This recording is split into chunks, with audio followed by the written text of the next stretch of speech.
Hello, I'm Paul Beckwith. I'm going to discuss an article that just came out recently um, arguing that hurricanes are getting stronger, faster. Basically talks about some recent research. Then I'm going to talk about some of the insurance companies' views on why the losses are increasing so much. So it's a combination of population on the coast increasing, storm intensity increasing, and frequency of storms increasing. So all of these factors, and that's offset a little bit by improved building codes and buildings that are being built a little bit better. So I'll talk about those sort of things. So this is so basically hurricanes are getting more intense more quickly.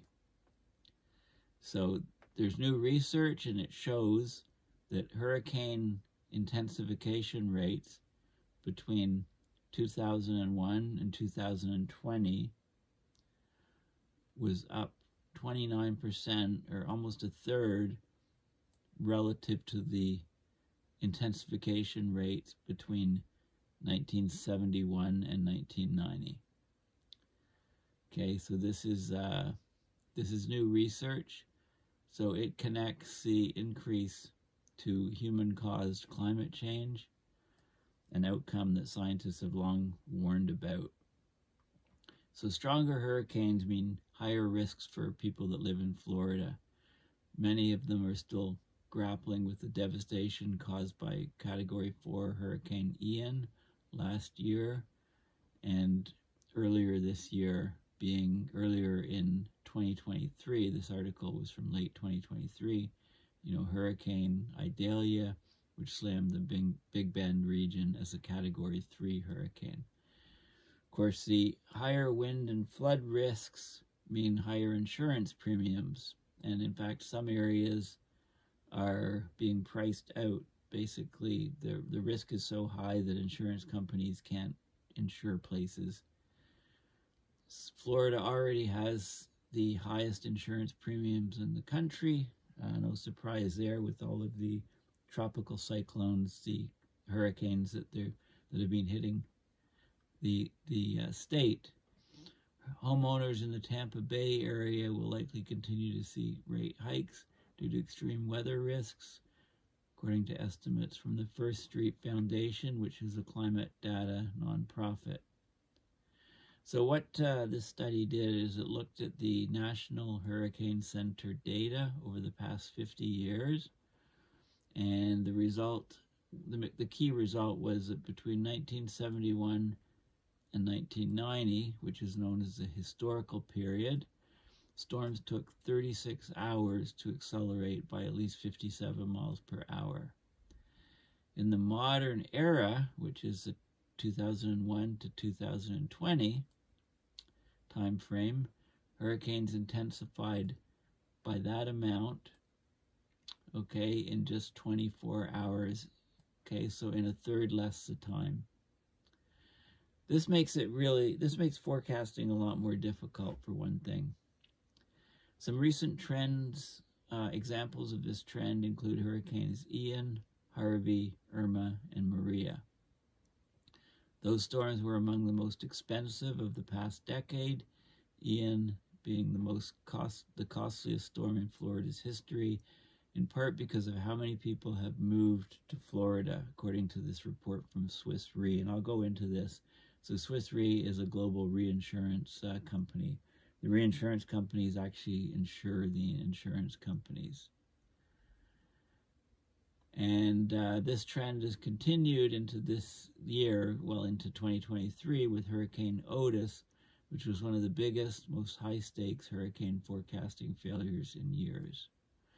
That storm is the one that basically leaped from a tropical storm to a Category 5 monster within 24 hours, and then it slammed into the coast of Mexico, Mexico's Pacific coast, and it caused tremendous damage.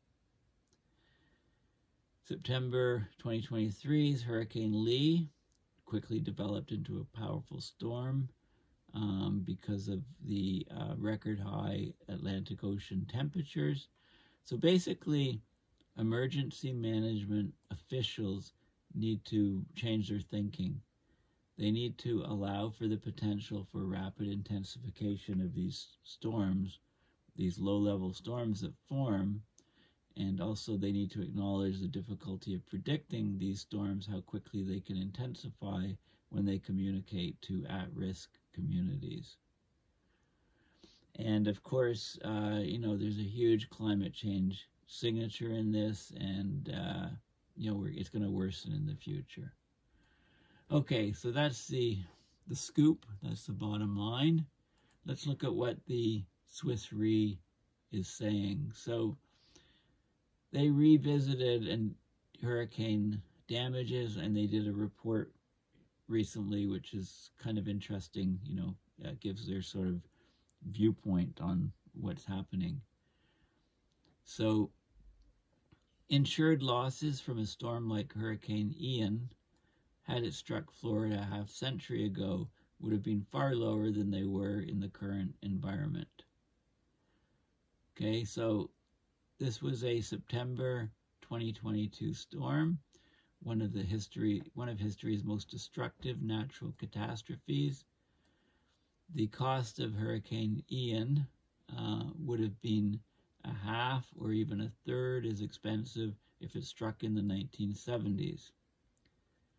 At its one-year anniversary, there was a new Swiss Re, the reinsurance company's analysis, that pivoted off the dynamic drivers between Hurricane Ian's costs and other insights for the U.S. Southeast, Gulf Coast, and Northeast regions, with diverse characteristics in these regions, but something critical in common.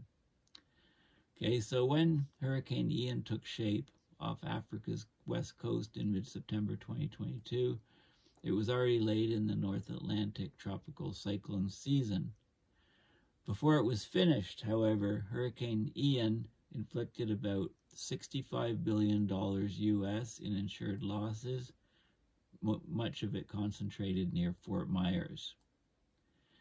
Ian's dimensions weren't extraordinary as hurricanes go. It made landfall at Category 4, but several factors combined to make it the third most costly hurricane ever in the U.S.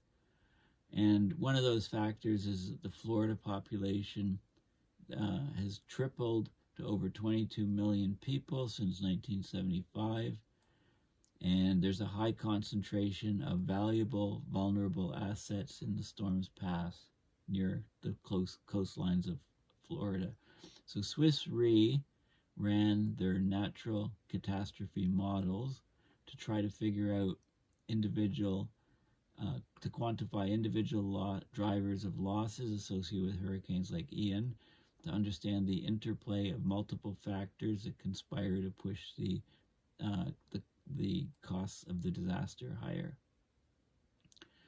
So they modeled things taking into account, of course, storm intensity and increase, the population in the path, population growth, but also mitigating measures like updated building standards, and also, some mitigating factors. So they focused on the residential exposure and wind-only modeled losses to compare the modeled annual expected loss scenarios from 1975 to 2020 for multiple U.S. regions. Okay, so the U.S. population trends are, of course, a major driver of the increased losses. So population growth is the most significant driver behind the increases in annual expected hurricane losses. It's more than doubled the anticipated losses now compared to the 1970s. There's just more and more people living near coastlines, especially in Florida. So coastal regions that are exposed to a unique set of threats, including tropical cyclones, have drawn significant numbers of new residences, according to the U.S. Census Bureau figures. There's more than 60 million people living in areas that are most vulnerable to hurricanes after rapid population growth in recent decades. Okay, hurricane storm frequency also plays a role. The last 150 years of observation show significant variation in North Atlantic hurricane activity, mainly fueled by sea surface temperatures being much, much warmer. Okay, warmer sea surface temperatures, of course, you get more hurricanes. The post-1995 period has been marked by elevated activity. Relative to the historically low 1970s hurricane activity, today's higher frequency leads to an increase in the expected residential market losses in the U.S. Okay, so in the past, sea surface temperatures fluctuated over a period of multiple decades, but now they're happening more and more often from global warming, of course, and that the higher sea surface temperatures lead to more rapid intensification of storms and more storms on the higher end as opposed to the lower end. The insurance costs have been partially offset by the vulnerability reducing impacts of improved U.S. building practices. So using hurricane strapping on building, using stronger materials has mitigated some of the costs. So let's look at the data. Okay, so we have a plot here. This is the expected annual loss in today's U.S. dollars from the ground up, basically. So in the 1970s, you had numbers like this, okay? And we're looking at the changes. So the change in hurricane activity, the strengthening of hurricanes and the more frequent hurricanes have added 20 to 25% of the annual loss in U.S. dollars due to these type of disasters. The change in the property value due to population growth has added 120 to 130% of the increases in insured losses. The change to the improvements in building standards has lowered the cost 60 to 65%. And so the net result, if you take the gray, add this, subtract this, you end up with this, which is not quite double. So these are changes, it's not quite double. These are the changes in percentage. Okay, so not every region is the same, of course. Fast-growing Florida has seen the largest increase in population amplifying loss potential, amounting to 180 to 190% through improved building standards have mitigated loss potential by around 90 to 100% compared to the 1970s. You know, things are different in the different regions of the U.S. Okay, so they look at, they compare it into four main regions. Gulf Coast here, the Florida is separate, the Southeast here, and the Northeast here. So they looked at all of these hurricane-prone regions, and they did a similar plot to what I showed you above for each of these regions. So this is the Gulf Coast. So this is the 1970s loss.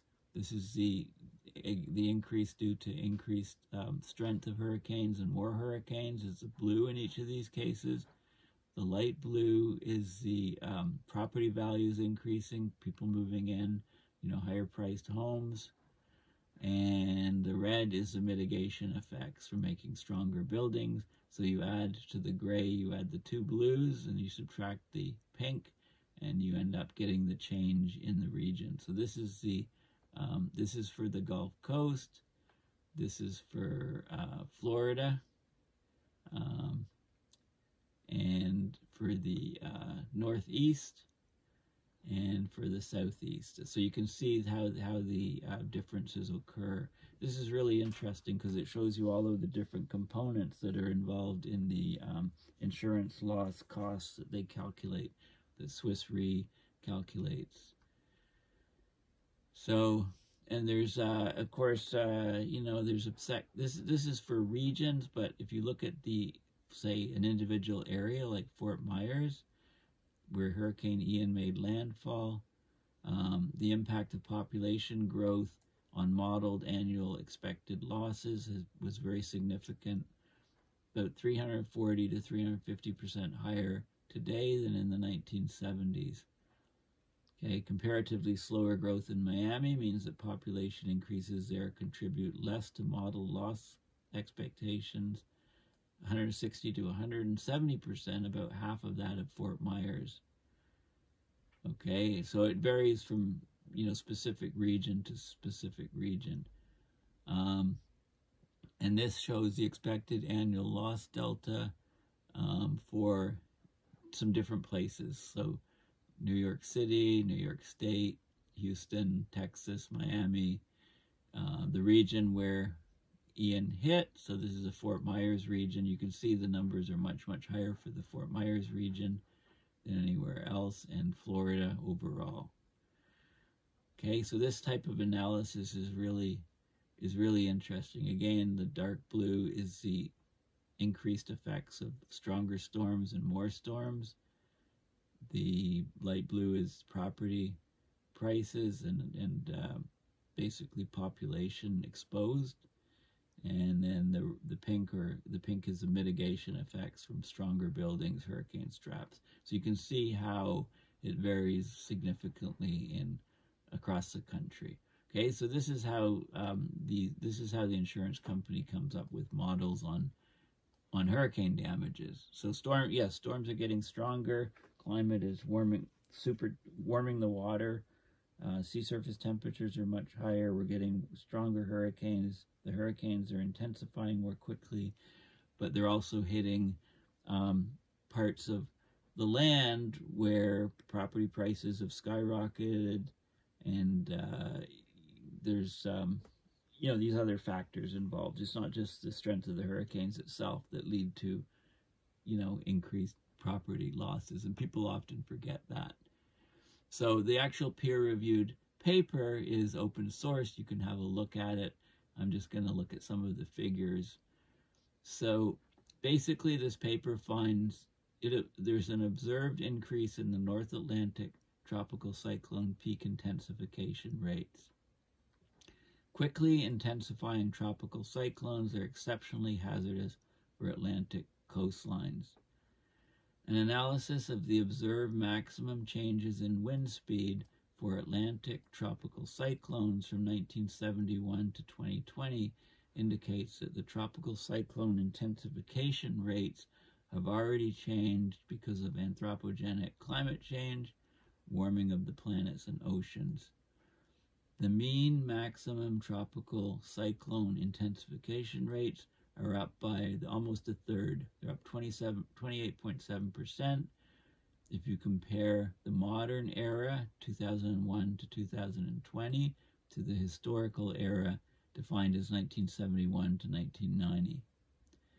In the modern era, it's about as likely for tropical cyclones to intensify by at least 50 knots, nautical miles per hour, in 24 hours. And it's more likely for these tropical cyclones to intensify by at least 20 knots within 24 hours than it was for tropical cyclones to intensify by these amounts in 36 hours. Okay, so what used to happen in 36 hours is happening in 24 hours or less now. Also, the number of tropical cyclones that intensify from a Category 1 hurricane or weaker into a major hurricane, that's Category 3 or higher, within 36 hours is more than doubled in the modern era relative to the historical era. So we're getting at least twice as many major storms than we did before. And this makes it very difficult to predict. So I'm just going to read this first paragraph. So tropical cyclones are the most damaging natural hazard to regularly impact the U.S. Atlantic and Gulf coasts. From 2012 to 2022, we've had over $160 billion weather and climate disasters hitting the U.S. 24 of those events were tropical cyclones, including the 6 costliest disasters on record during this time.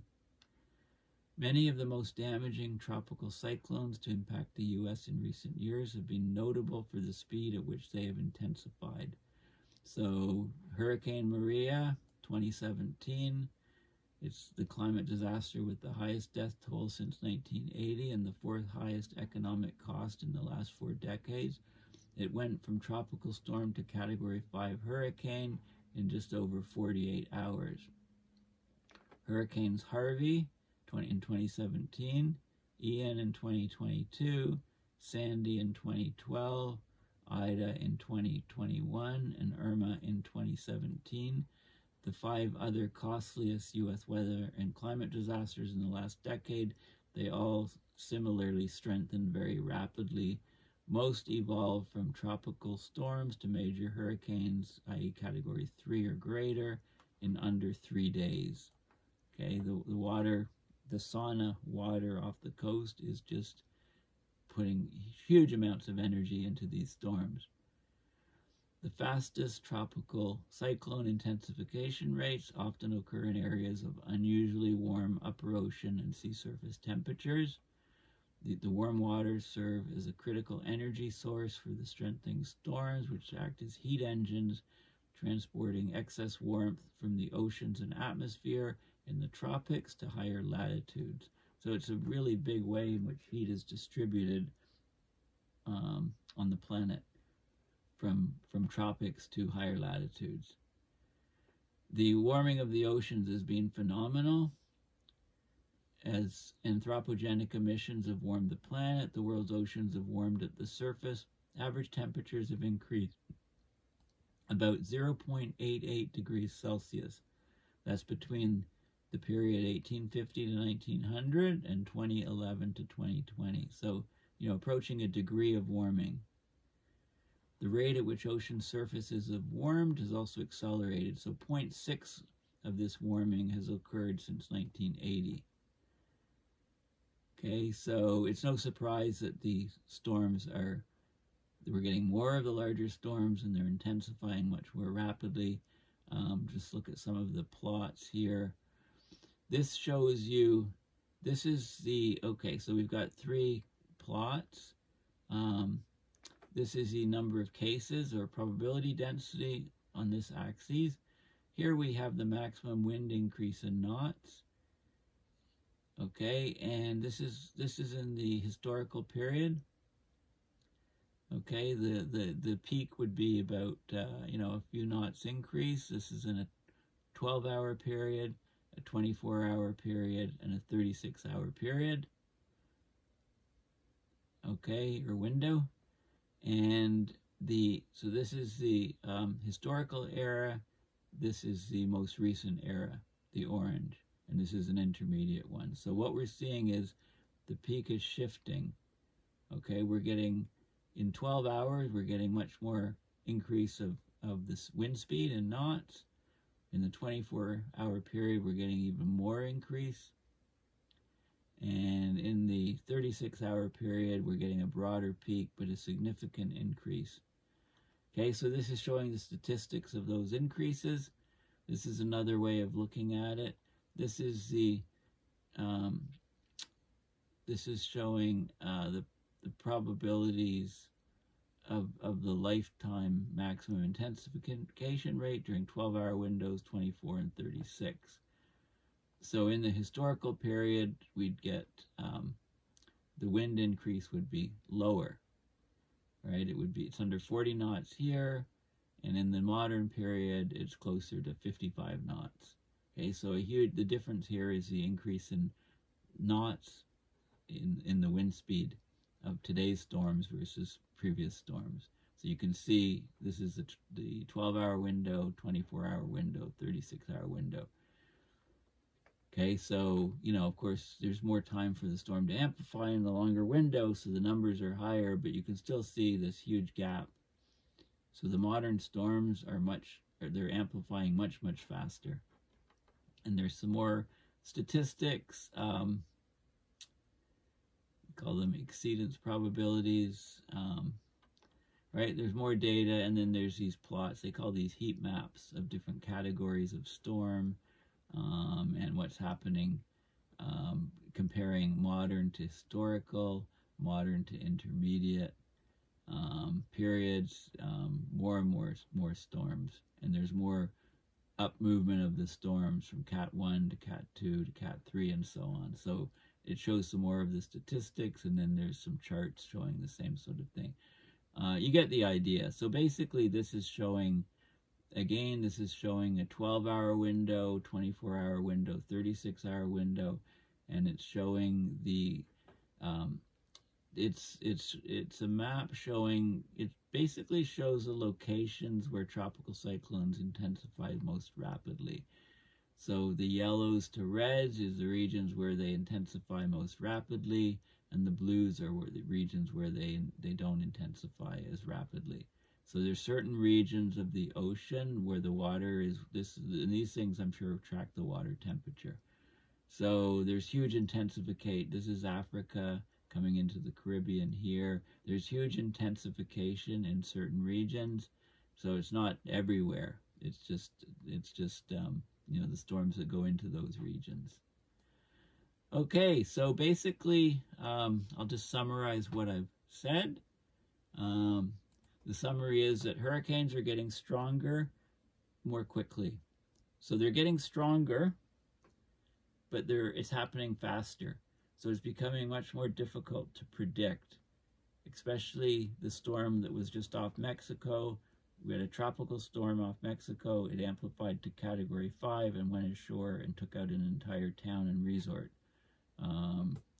Right, this was you know, an example of huge intensification and the ramifications coming from it. The insured losses, according to the Swiss Re analysis of Ian, Hurricane Ian, one very, very costly storm that hit Fort Myers in Florida, shows that there's a number of different factors. So these are the losses, expected losses in the 70s. The hurricanes themselves are getting stronger and harder to predict. So the change in activity was up 20 to 25%. But they're hitting regions where, of course, we've had huge housing price spikes. So the insured, you know, the houses are worth way more. There's population pressures, people moving into the area, more stuff being built, driving prices up. And all those factors is the biggest factor for the increase in insured losses. And there's some mitigation in building codes being improved in these areas. But the net effect is that these losses are much, much higher. And this is divided into 4 different regions of the U.S. coastline: the Gulf Coast, Northeast, Florida, and the Southeast. And you can see similar curves with different details. Some regions like Florida has much stricter building codes now on buildings. So this chunk here, this mitigation chunk, is huge. Okay, so it's least in the Northeast, and then you can see those sort of images also for the different cities: New York City, New York State, Houston, etc. Okay, so there's a lot of variance from place to place, city to city. Okay, and then there's a peer-reviewed scientific paper out recently. This just came out last year. Don't know the exact month, late last year. I think it came out shortly. The article came out announcing the paper, and this was October 30th of last year. Okay, well, thank you for listening. Please consider going to my website, paulbeckwith.net, and donating to PayPal to support my research and videos. Thanks again. Bye for now.